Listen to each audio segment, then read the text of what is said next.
Hello everyone and welcome back to another Movie Nights Classic Movie Review. My name is Dalton Burdett and today we're going to be talking about 1982's Blade Runner. Now, before we actually get into the movie, there's something that I'd like to point out.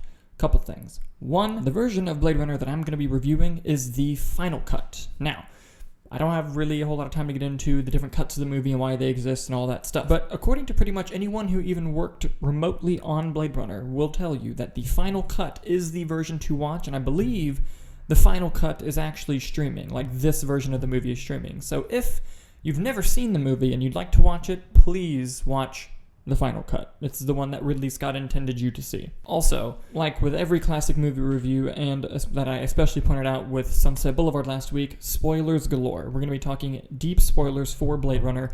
And not only that, but also, if you've never seen Blade Runner and you don't like spoilers, please watch the film and then come back. But if you don't care about spoilers or just here to watch the review and you have seen it, then great, welcome. Without further ado, let's get right into it. Blade Runner stars Harrison Ford, Sean Young, and Rutger Hauer in various roles, respectively. It's directed by Ridley Scott, and it is based on the Philip K. Dick novel Do Androids Dream of Electric Sheep, which I've never read, but I've heard it's quite good. This film takes place in a futuristic world, although the year, I believe, is 2017, so it's like this 80s look ahead version of 2017, which is kind of, funny and sad in a couple different ways. But it takes place in like a dystopian future, and in this future, new slave labor has been built by humans in these things called replicants, and there's these new replicants that have a 4-year lifespan. It's kind of the built-in failsafe that they have, but they pass as humans, and they're very hard to tell apart. So there are special cops that are hired to track down these things, and they are called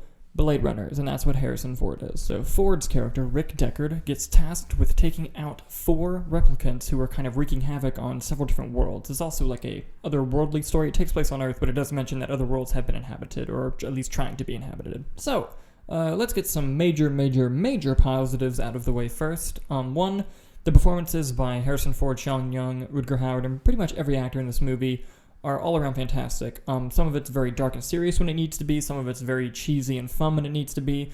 The movie does shift tonally a lot, but a lot of the tonal shifts are natural and they flow quite nicely. Another thing is the cinematography. This is one of the most beautiful looking films in cinematic history. Everything about how this film looks is just consistently jaw-dropping. And a lot of the special effects really hold up quite nicely as well. The set design is stupid good. It's incredible looking, and you really the world feels so tangible, and it's partially because in dystopian future movies, if it's like too dystopian, you kind of get taken out of it and you don't really see it as like a realistic option, and therefore you're kind of taken out of the world. But this world really just sort of invites you in, even though it's not the best world that you can really think of. And that's probably one of the bigger positives that even people who don't like this movie will give high praise to, and that is the amazing world that this movie takes place in. Usually, when you love a film's world, it's because you want to live in that world, you want to be a part of that world. Fuck that. I don't want to be any part of this movie's world, but that doesn't mean it wasn't beautifully crafted and amazingly executed.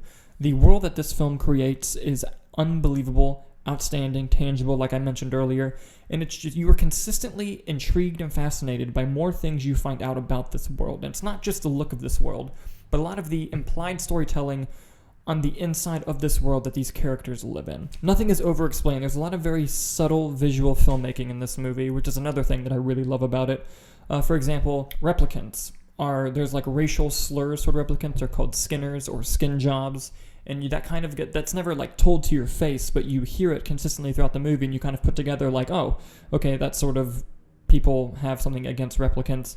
And also, Blade Runners are almost seen as lesser cops. Like, for whatever reason in this world, the, hierarchical system of the police force, if you're a Blade Runner, you're sort of seen as like oh god, this fucking guy kind of type of deal. And even the Blade Runners are treated not as nicely or correctly in the police force than other police officers.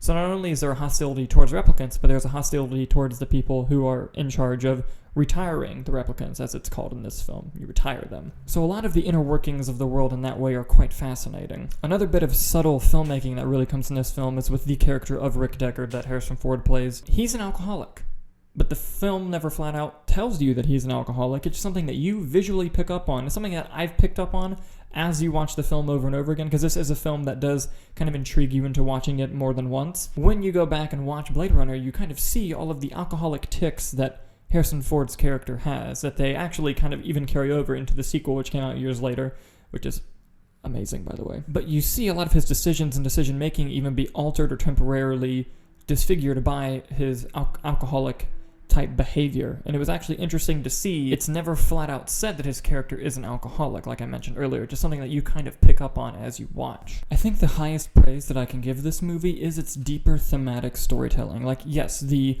main story of a Blade Runner hunting down replicants is very cool, very sci-fi, very awesome. But underneath all of that, it's a movie that begs the question, what does it mean to be human? And it explores that topic throughout the entire film, but underneath the surface. And it's kind of something that just is working in the back of your head.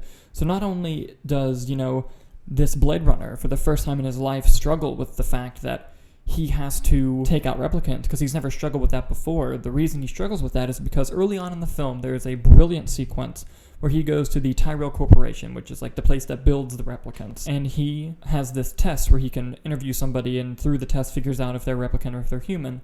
And then Tyrell insists that he tries it on this girl, played by Sean Young. You're reading a magazine, you come across a full-page nude photo of a girl. Is this testing whether I'm a replicant or a lesbian, Mr. Deckard? Just answer the questions, please. And he does the test on her, and he realizes from the test that this girl is a replicant. But she has no idea that she's a replicant. She thinks she's fully human. Because, you can give replicants memories, backstories, they remember things, so, you can make it so that they don't know who they are. And he's just fascinated by this. And at one point, he even looks at Tyrell and he says, She doesn't know. She's beginning to suspect, I think. Suspect? How can it not know what it is? And you see this inner struggle in this character really start to struggle with the fact that these things are so human-like that for the first time, when he starts to retire them, he feels like he's killing people. And it really, really just kind of gets you in the heartstrings when you watch this film. And it explores that fact throughout the movie of just are these things human? Do they have souls? Is this something that is right or wrong to do? What constitutes a human being? It's just being born, having organs. Is that what makes you human? Or is it the way you think, the way you act? The way that you internally want to help or not help somebody? Is that what makes you a human being? And it's something that the leader of the renegade replicants, that is played by Rutger Hauer, beautifully by Rutger Hauer, is also struggling with, is he has his own mission to try and figure out if he can live longer, because he slowly finds out about the 4-year lifespan that he has. And so he's kind of arguing the fact, we're kind of just like humans, except, more. And then even Tyrell says that the motto of the company is more human than human. So it's just this really ideological clash in your own brain while you're watching the film as to what exactly is human, what's going on, and if you were in that position, what would you do? And that is what really kind of brings this movie up to another level, at least in my opinion. This also has a very beautiful ending. This film really, really has one of the all-time great monologues. It's not a long monologue, but now this is really, really heavy spoilers if you haven't seen it. Just another heads up. But at the end of the film, there's only one replicant left, and Harrison Ford. And Harrison Ford is actually kind of screwed. He's about to die, and the replicant saves him and pulls him up because he's reached the end of his lifespan and cops are surrounded, so he's going to die pretty much no matter what. And he gives this beautiful speech to Harrison Ford that's very famous now, and I'm going to play some of it right now. I've seen things you people wouldn't believe. Attack ships on fire off the shoulder of Orion. All those moments will be lost in time. Like tears in rain. And then, seeing the Rick Deckard character kind of see the sacrifice that this thing made, he thinks, that's a very human thing to do. So, ultimately, he kind of decides, this isn't what he wants to do, this isn't the life he wants. And since the girl he met is also a replicant, and the police force finds out that she's a replicant, he's now tasked with killing her, but there's a problem. He loves her. And so, at the end of the movie, they decide to run away together, and it's a brilliant ending, and it's awesome. Now, another great thing about this film and its plot is it brings up the idea, since people can struggle to know if someone's a human or a replicant. Even examples throughout the movie of people who made them, who can't tell if they're humans or replicants. This film begs the question, is Deckard a replicant? And it's not something that you were thinking about going into the movie, and it never answers the question. There's Easter eggs and evidence for both, but it never quite answers the question. I think it does kind of answer the question at the end of the movie, like the last shot of the movie, which is what this is a reference to. But it's very interesting. And ironically, if you ask the screenplay writer of the film if Rick Deckard is a replicant, he says, no, he's a human.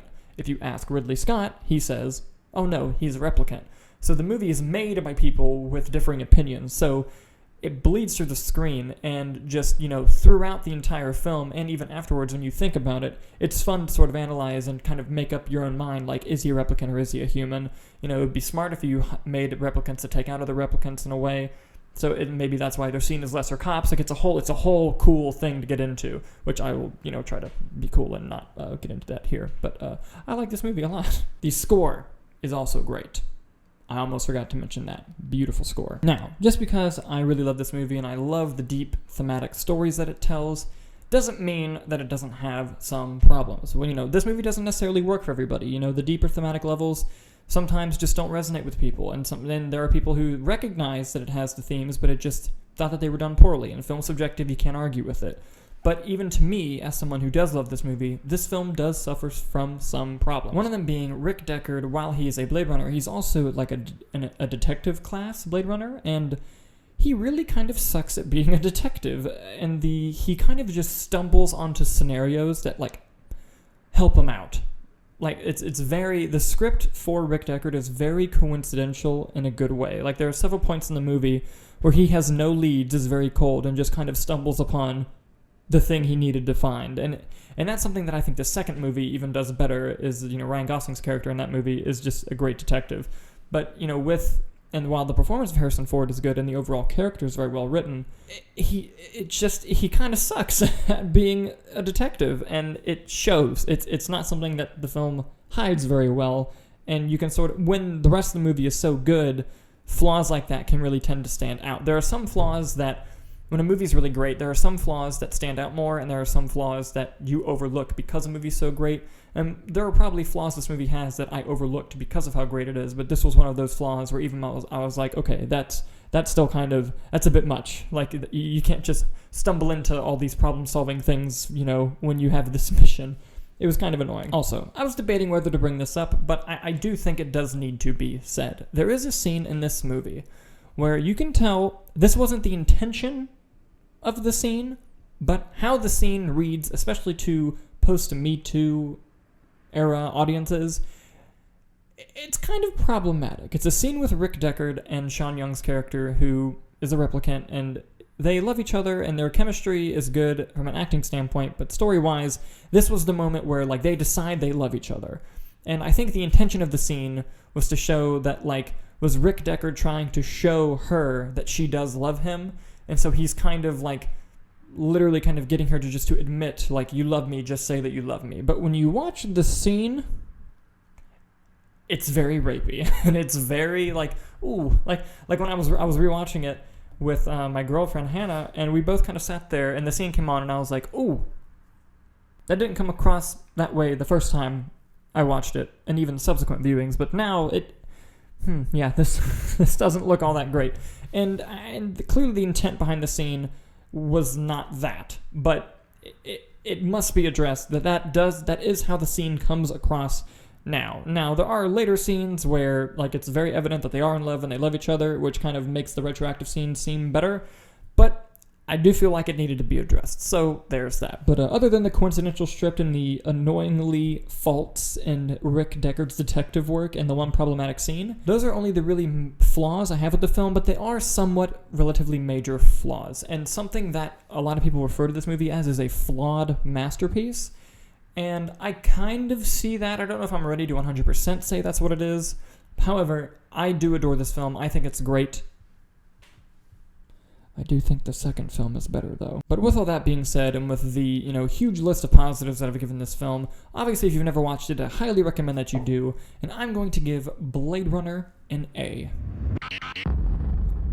Thank you guys so much for watching. I'm actually going to do a trilogy over the next 3 weeks of classic movies, and I think you guys will like the trilogy I'm doing. So thanks again so much for watching, and we'll see you next time.